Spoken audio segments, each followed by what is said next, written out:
merci à Lou, merci à l'équipe ce matin de nous avoir conduits dans ce temps de louange d'adoration. Ça ne vous a pas échappé, on est le 1er mai. Et moi, il y a quelque chose qui m'a échappé. C'est que le 1er mai, il n'y a pas de transport en commun à Bordeaux. Voilà. Alors, je ne sais pas si vous vous souvenez, pour ceux qui étaient là il y a quelques années, mais ce week-end-là, on avait dit on fera un culte le vendredi et un le dimanche pour permettre à tous de venir.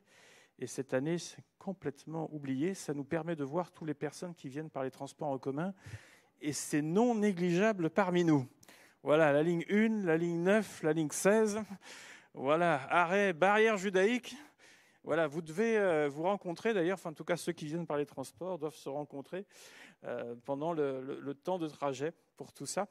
Alors toutes nos excuses, alors c'est pas à vous en fait, c'est plus envers les personnes qui viennent par les transports pour pas l'avoir anticipé, mais ne prenant pas les transports en commun de façon régulière. Il se trouve que cette semaine, je les ai pris, puis d'un seul coup, j'ai vu ça en annonce, j'ai dit « Oh là là !» Bon, voilà. Alors, on va leur faire un petit coucou s'ils veulent nous voir par Internet après, et puis voilà. On va ce matin méditer sur un personnage de la Bible qui s'appelle Siméon. Siméon, un exemple à suivre. Alors vous allez me dire, mais de quel Siméon on va parler? Il n'y en a pas qu'un dans la Bible. On va parler de celui qui se trouve dans Luc chapitre 2, au verset 21 jusqu'au verset 35. C'est ce Siméon qui a reçu Jésus à un moment donné dans ses bras. Et c'est assez intéressant, les quelques versets où il est question de Siméon et de son attitude que nous allons voir ce matin. Luc chapitre 2, à partir du verset 21. Et voilà ce que nous lisons. Le 8e jour auquel l'enfant devait être circoncis étant arrivé, on lui donna le nom de Jésus, nom qu'avait indiqué l'ange avant qu'il fût conçu dans le sein de sa mère. Et quand les jours de leur purification furent accomplis, selon la loi de Moïse, Joseph et Marie le portèrent à Jérusalem pour le présenter au Seigneur. Suivant ce qui est écrit dans la loi du Seigneur, tout mâle premier-né sera consacré au Seigneur, et pour offrir en sacrifice 2 tourterelles ou 2 jeunes pigeons, comme cela est prescrit dans la loi du Seigneur. Et voici, il y avait à Jérusalem un homme appelé Siméon, le voilà qui arrive. Cet homme était juste et pieux, il attendait la consolation d'Israël, et l'Esprit Saint était sur lui. Il avait été divinement averti par le Saint-Esprit qu'il ne mourrait point avant d'avoir vu le Christ du Seigneur. Il vint au temple, poussé par l'Esprit, et comme les parents apportaient le petit enfant Jésus pour accomplir à son égard ce qu'ordonnait la loi, il le reçut dans ses bras, bénit Dieu et dit « Maintenant, Seigneur, tu laisses ton serviteur s'en aller en paix selon ta parole, car mes yeux ont vu ton salut, que tu as préparé devant tous les peuples, lumière pour éclairer les nations et gloire d'Israël, ton peuple. » Son père et sa mère étaient dans l'admiration des choses qu'on disait de lui. Siméon les bénit et dit à Marie, sa mère, « Voici, cet enfant est destiné à amener la chute et le relèvement de plusieurs en Israël, et à devenir un signe qui provoquera la contradiction. Et à toi-même, une épée te transpercera l'âme, afin que les pensées de beaucoup de cœurs soient dévoilées. Amen. » Siméon n'est pas le personnage peut-être le plus célèbre ou celui que l'on cite le plus souvent dans l'Écriture, mais pourtant, l'attitude et les paroles de Siméon peuvent être, je le crois encore aujourd'hui, un encouragement pour nous tous. Un indice nous montre qu'il est probablement dans la catégorie de ce qu'on appelle des aînés. Vous les appelez seniors, vous les appelez fils d'argent, vous les appelez comme vous voulez, en évitant des termes qui soient rabaissants, bien entendu. Mais ce signe, c'est « tu laisses maintenant ton serviteur s'en aller en paix », peut nous montrer que certainement Siméon était donc plutôt vers la fin de sa vie qu'au début, on va dire. C'est une image d'ailleurs intéressante dans ce passage, c'est que c'est Siméon, le Seigneur, qui va tenir Jésus, bébé, dans ses bras, afin de le présenter, et ça nous montre encore une fois une image du lien qui peut exister entre les générations et qui est si important. Dans une famille fonctionnelle, vous le savez, vous savez combien il est important. Ce lien-là est important entre les générations. Et pour toutes sortes de raisons, vous le savez, ce n'est pas toujours possible, l'éloignement géographique, mais parfois nos histoires de famille impossibles et inimaginables. Mais bref, on sait quand ça fonctionne bien que c'est un lien extrêmement important qui peut marquer positivement nos enfants.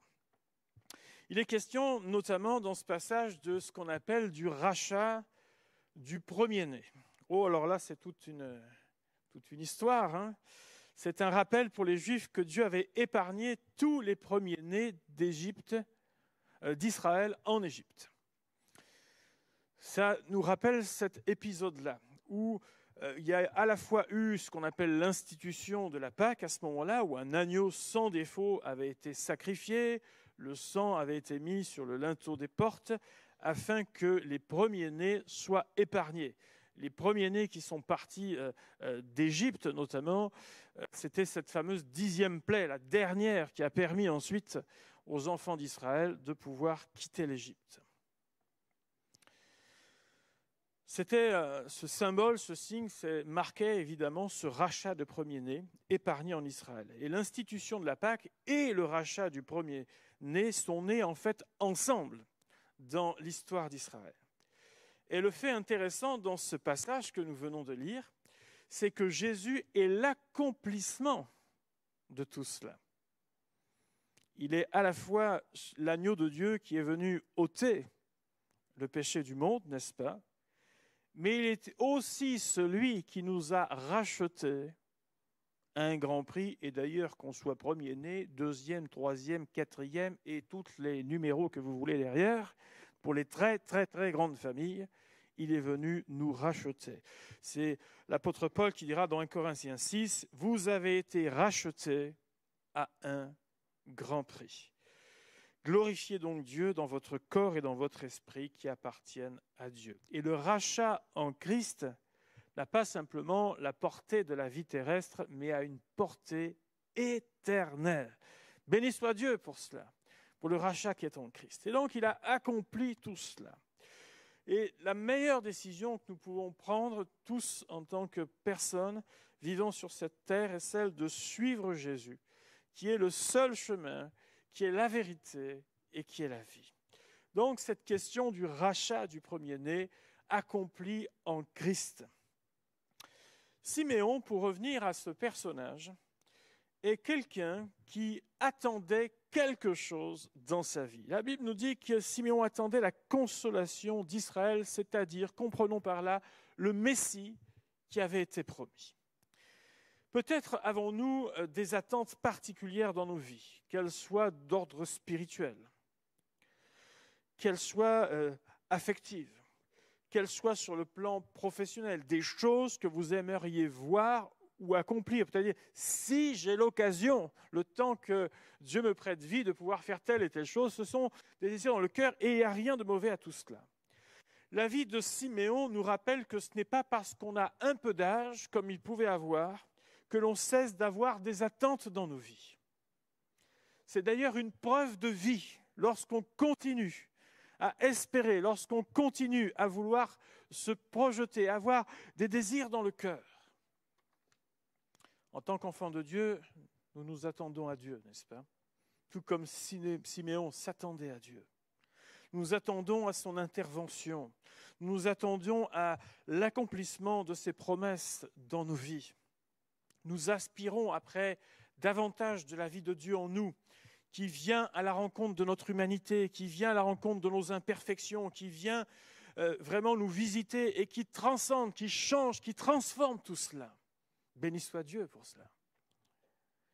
Siméon a pu être comblé dans son attente parce qu'il avait de bonnes dispositions de cœur. Vous le savez, à cette époque en Israël, même si les gens connaissaient les promesses, combien s'attendaient réellement à la venue de Jésus et étaient prêts à le recevoir. On s'aperçoit qu'en lisant les évangiles, ils n'étaient pas si nombreux que ça finalement. La Bible nous dit qu'il était juste et pieux. C'est un homme qui est droit et qui respecte Dieu profondément dans sa vie. Et il accomplit ainsi ce que le psaume 84 nous dit « Je préfère me tenir sur le seuil de la maison de mon Dieu plutôt que d'habiter sous les tentes de la méchanceté. Je préfère être là. Et tant pis s'il faisait partie, peut-être, entre guillemets, d'un pourcentage faible, assez exceptionnel de gens. Peut-être même que, quelque part, on le prenait pour quelqu'un d'un peu illuminé. Mais lui, dans son cœur, il attendait cette promesse. Il voulait voir cette promesse. Et il avait ce soupir dans son cœur. À l'époque de Siméon, peu de gens donc, étaient dans cette disposition de cœur. Mais dans sa communion personnelle avec Dieu, Dieu lui avait parlé. Il ne mourrait pas avant d'avoir vu le Christ. Il ne mourrait pas. Et imaginez un peu, la Bible ne donne pas de notion de temps, mais on peut quand même imaginer que ce n'était pas la veille au soir, que certainement les jours sont passés, peut-être des semaines, des mois, voire peut-être même quelques années. Et il est toujours dans cette attente. Il sait qu'il n'a pas rêvé. Il sait qu'il n'a pas extrapolé. Il sait qu'il n'a pas pris ses désirs pour des réalités. Parce que si d'un côté, nous avons tous le droit d'aspirer à un certain nombre de choses, la différence dans ce passage, c'est que non seulement lui a aspiré à quelque chose, mais Dieu lui a parlé. Ce n'est pas juste une aspiration personnelle, un rêve personnel, quelque chose que l'on voudrait absolument voir s'accomplir. Vous savez, il y a des choses que parfois on veut tellement voir s'accomplir qu'on finit même par dire que Dieu est d'accord. Mais Dieu n'a rien dit, mais voilà, tu es d'accord. Hein. Mais là, c'est clair et net, Dieu lui a parlé. Il dit, mais tu verras ces choses-là. Vous savez ce que dit Habakkuk? Si la promesse tarde, attends-la, car elle s'accomplira, et elle s'accomplira certainement. Lui, il savait. Il ne maîtrisait pas le temps de Dieu, mais il savait dans son cœur qu'il verrait ces choses-là. Et Dieu s'est souvenu de cela. C'est un homme aussi qui est, Siméon, dirigé par le Seigneur. Au temps de Dieu. Non pas au moment où Siméon a dit, écoute, entre midi et 14 heures, là c'est bon, je suis libre. Donc c'est quand tu veux. Mais midi et 14 heures. Hein. Non, c'est au temps de Dieu. Au temps de Dieu, la Bible nous dit qu'il a été poussé par l'Esprit pour se rendre au temple. Et ça nous fait penser à plusieurs passages de la Bible. Vous savez, quand Élie a dû être nourri, où Dieu s'est adressé à une femme veuve, et Dieu a dit, j'ai ordonné à une femme veuve de te nourrir. On sait dans quelles conditions elle était, mais pourtant, elle qui a entendu clairement ce que Dieu lui a dit, même si elle s'est dit, non mais attends, là c'est la fin de la fin, de toute façon c'est mon dernier repas, que ce soit aujourd'hui ou demain, voilà, on va gagner 24 heures, mais pas plus, quoi.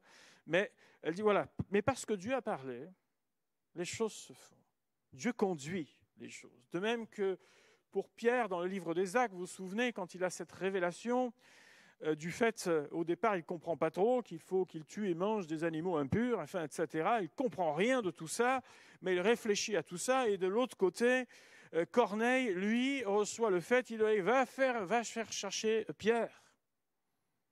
Il a quelque chose à te dire. Et là, on comprend que c'est Dieu qui est aux manettes et qui permet cette rencontre, même si l'un comme l'autre peuvent avoir des points d'interrogation, même si humainement parlant, il peut y avoir des barrières. À un moment donné, c'est Dieu qui agit et qui fait en sorte que ce rendez-vous soit devenu possible. C'est le même cadre également où l'Esprit de Dieu travaille lorsque Saul de Tarse se convertit et que Dieu parle à quelqu'un qui s'appelle Ananias pour lui dire « c'est bon, tu vas pouvoir prier pour lui » afin qu'il recouvre la rue, mais qu'il soit aussi rempli du Saint-Esprit. Bon, oui, bien sûr. Enfin, c'est quand même Saul de Tarse, quoi.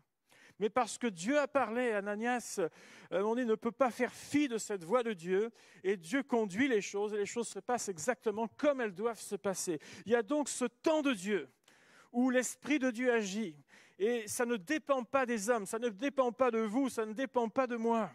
C'est simplement le temps de Dieu qui fait qu'à un moment donné, les choses se déclenchent et ce qui est déclaré dans les cieux s'accomplit sur la terre. Quand c'est le temps de Dieu, c'est le temps de Dieu.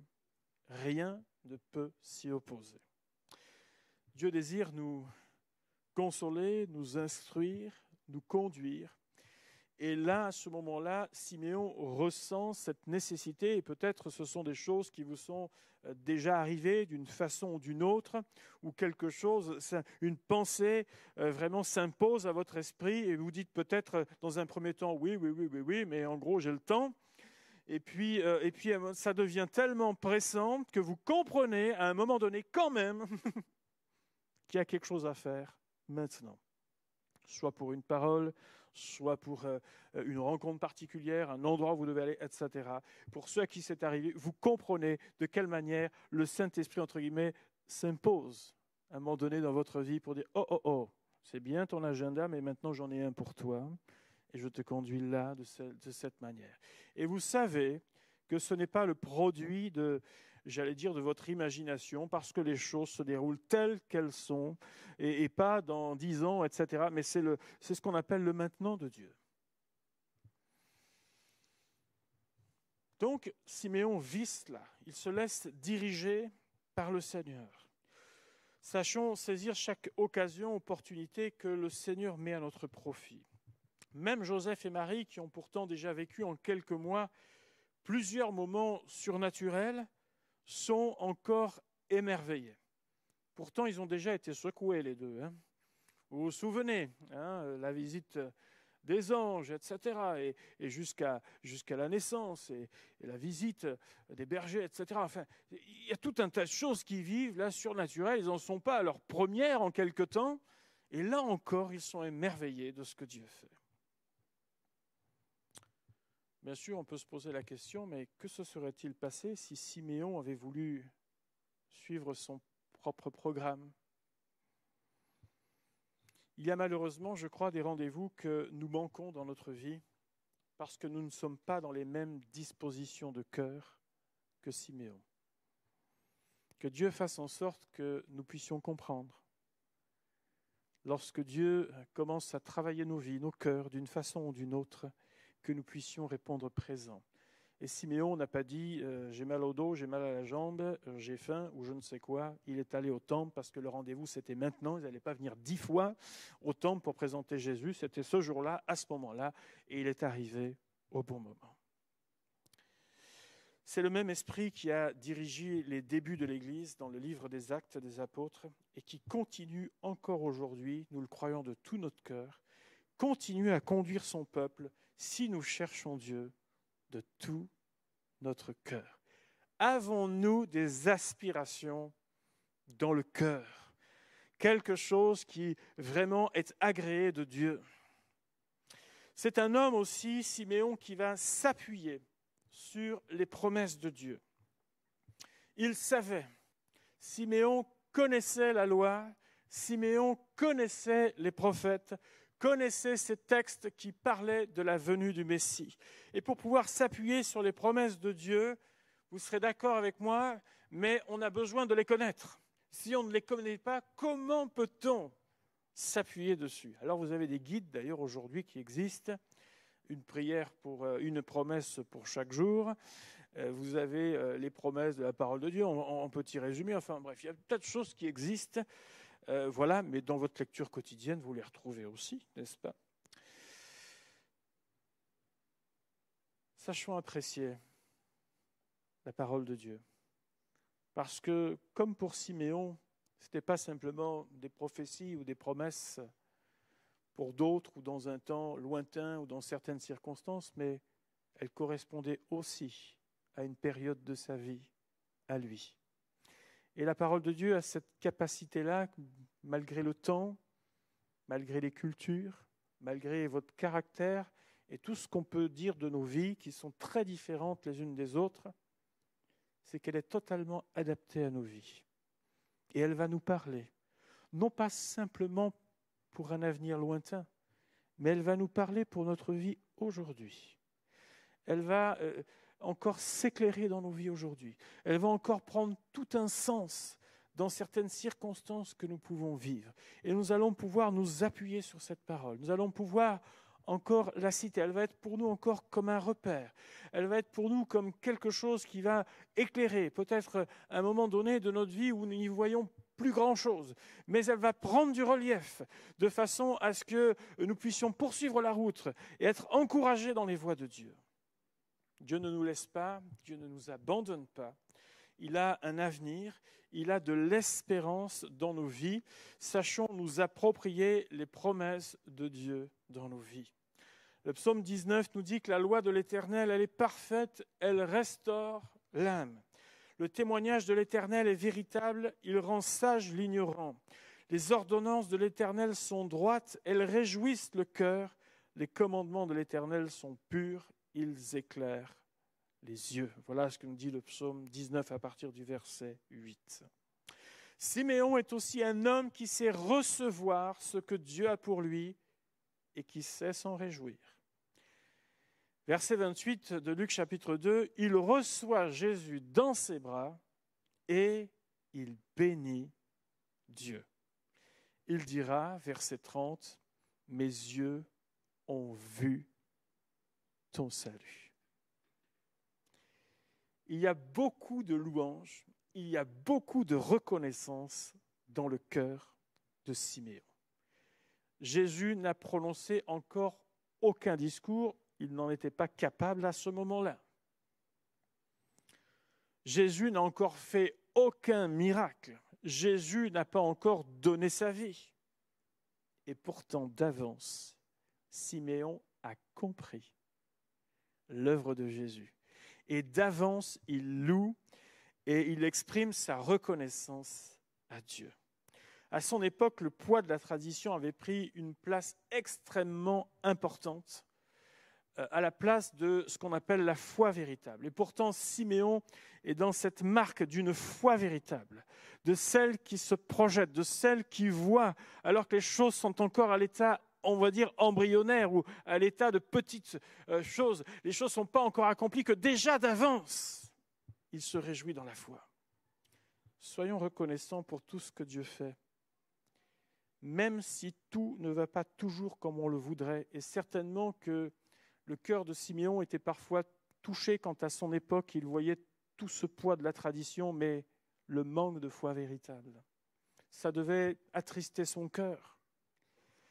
Mais lui, il a su se réjouir lorsqu'il a vu Jésus, parce qu'il a vu l'œuvre du salut qui allait être manifestée. Ne négligeons pas non plus les petits commencements. Même si l'enfant qu'il tenait dans ses bras était encore fragile et dépendant de ses parents, ne négligeons pas ces petits commencements, parce qu'en même temps, ils annoncent de grandes choses.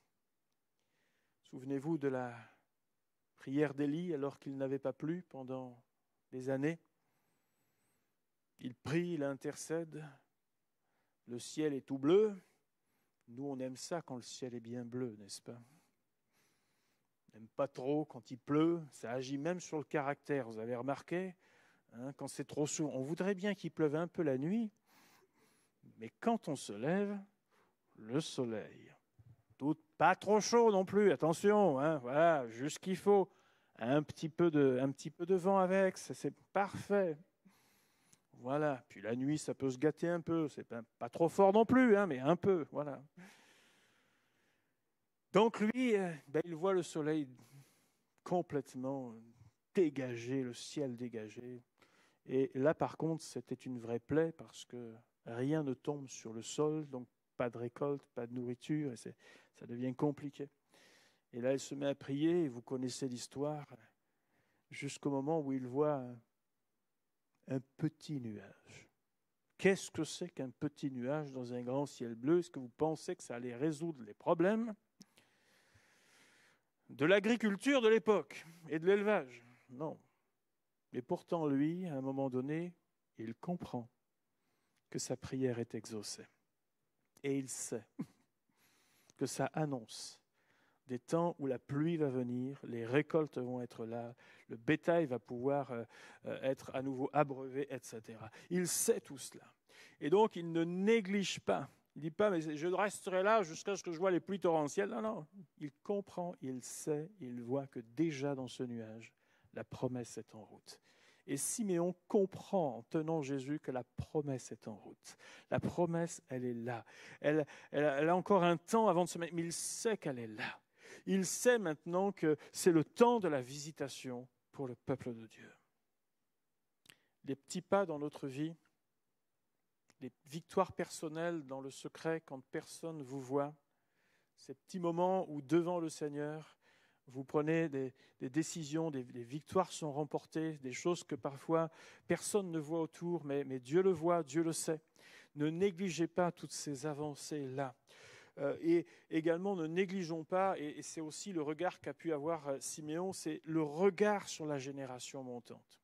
Vous savez combien on est capable d'être parfois critique? Ah, les jeunes! Bon, il faut juste faire rembobiner un petit peu l'histoire au moment où nous étions jeunes. Pour plusieurs, il y en a, ils vous l'êtes. Hein? Je sais qu'on est tous jeunes, mais certains un peu moins que d'autres. Voilà. Et on entendait exactement les mêmes choses. Pourquoi? C'est un âge où il y a davantage d'insouciance, etc. Mais est-ce qu'on ne peut pas aussi faire confiance à la génération montante? Si Dieu a été capable de toucher des cœurs endurcis comme le vôtre et comme le mien, est-ce que vous ne pensez pas qu'il est capable de toucher le cœur de nos jeunes, de nos ados, de nos enfants? Est-ce que vous ne pensez pas qu'ils ne seront pas capables un jour de prendre le flambeau et de dire on continue l'œuvre de Dieu?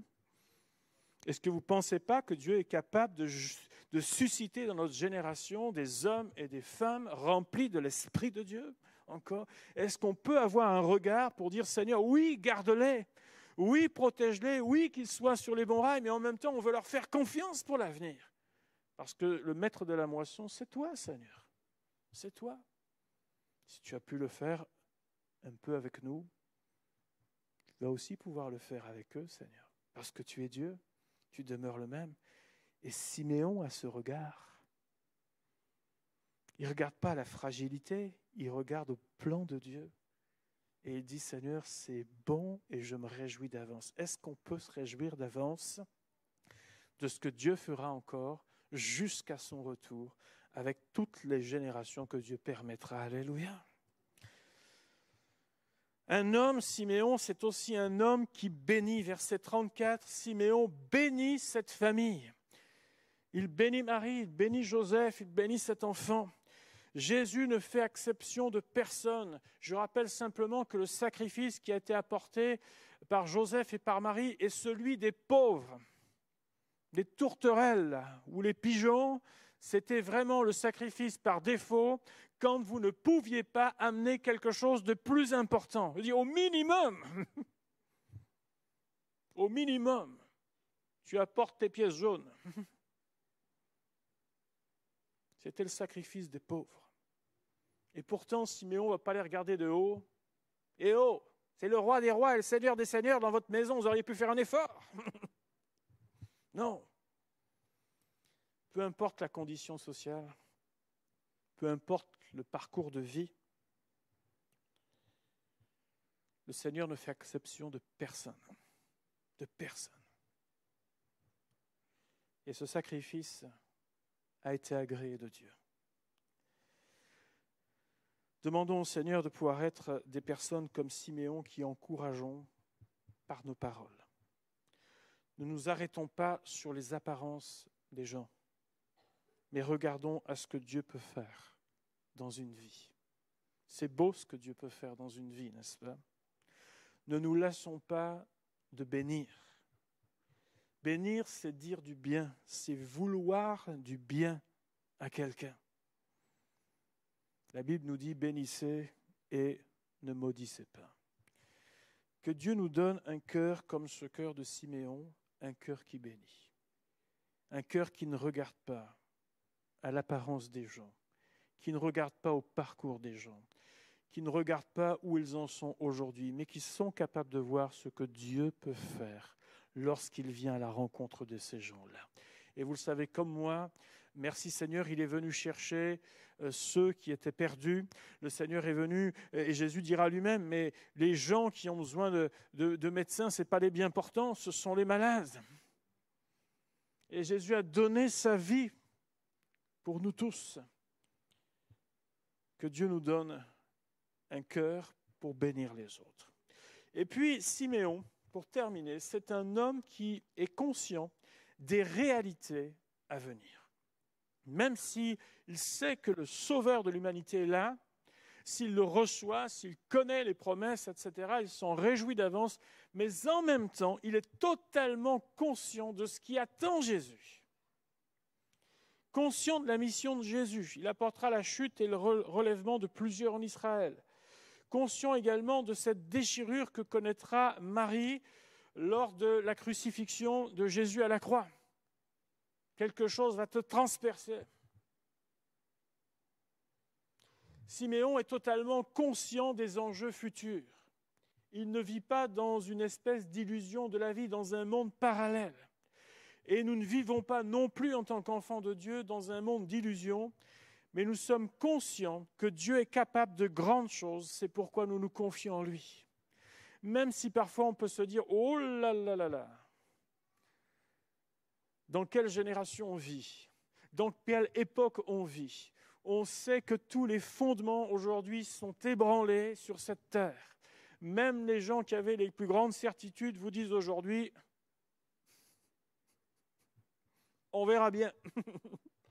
Voilà la vérité d'aujourd'hui, celle de demain, je ne peux pas vous la donner. Jésus a connu plusieurs types de difficultés sur cette terre. Il a connu la faim, la soif, pas d'endroit où reposer sa tête, il a connu des oppositions, il a connu des menaces, etc., etc. Nous le voyons dans sa vie à plusieurs reprises, dans sa nécessité de pouvoir se retirer pour pouvoir même prier, avoir un temps avec le Père particulier. Des difficultés, il en a connu, oui, mais à la fin, Christ a triomphé. Il est ressuscité. Alléluia. Et c'est ce même Seigneur qui viendra rétablir toutes choses sur la terre un jour pour établir son règne de paix. Alléluia. Et comme Siméon, nous voulons nous en réjouir d'avance, même si nous n'y sommes pas encore, nous réjouissons d'avance des plans de Dieu qui sont parfaits. Alléluia. À la fin de l'histoire, c'est Dieu qui remporte. Alléluia.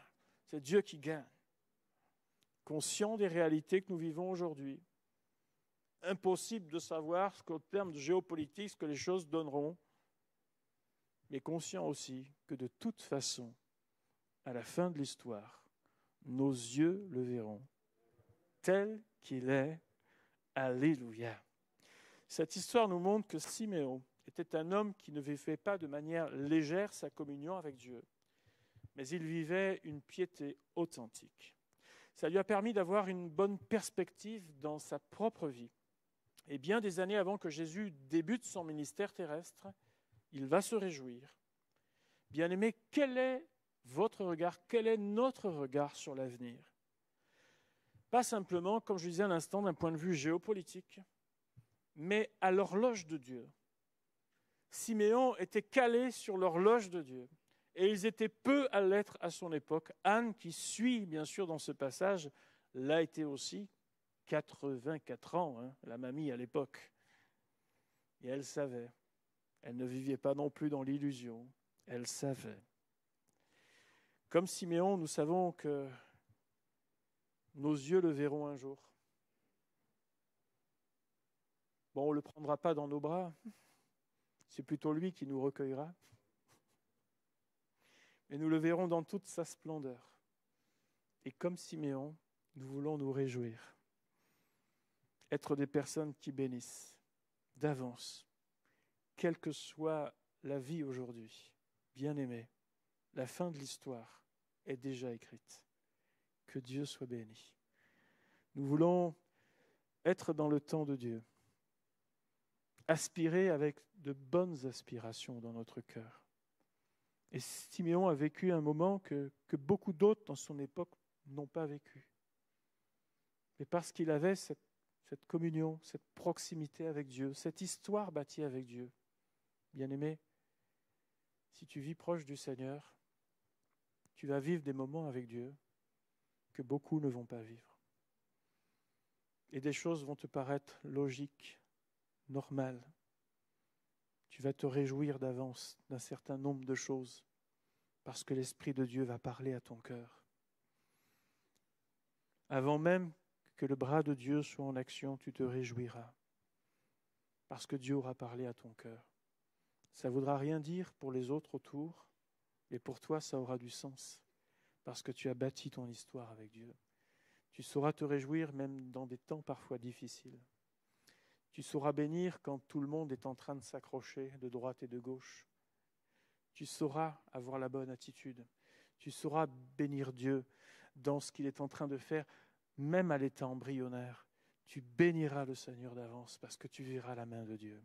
Que le Seigneur nous aide à avoir ce cœur de Siméon dans notre vie.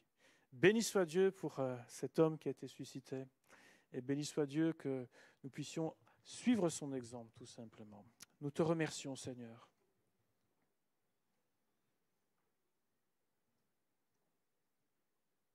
Parce qu'au travers de ce simple passage de la Bible, tu nous montres que la différence entre une vie, on pourrait dire, ordinaire, sans relief, et quelqu'un qui aspire après toi, qui t'aime et qui bâtit une histoire avec toi, Seigneur. Et je veux te prier ce matin que tu nous donnes d'avoir vraiment le cœur de Siméon, que tu nous donnes d'avoir l'attitude de Siméon, que tu nous donnes des bouches pour bénir, que tu nous donnes, Seigneur, d'avoir cette proximité avec toi qui nous permette de nous réjouir d'avance des choses que tu vas faire. Nous te prions, Seigneur, d'avoir ce cœur qui médite tes promesses et qui sont capables aussi de les vivre concrètement dans leur vie à un moment donné. Béni sois-tu, Seigneur, pour ton œuvre. Nous voulons te prier, Seigneur, de nous aider à marcher chaque jour avec toi et nous réjouissons d'avance pour la fin de l'histoire, Seigneur. Béni sois-tu pour ton œuvre bénie. Amen. Amen.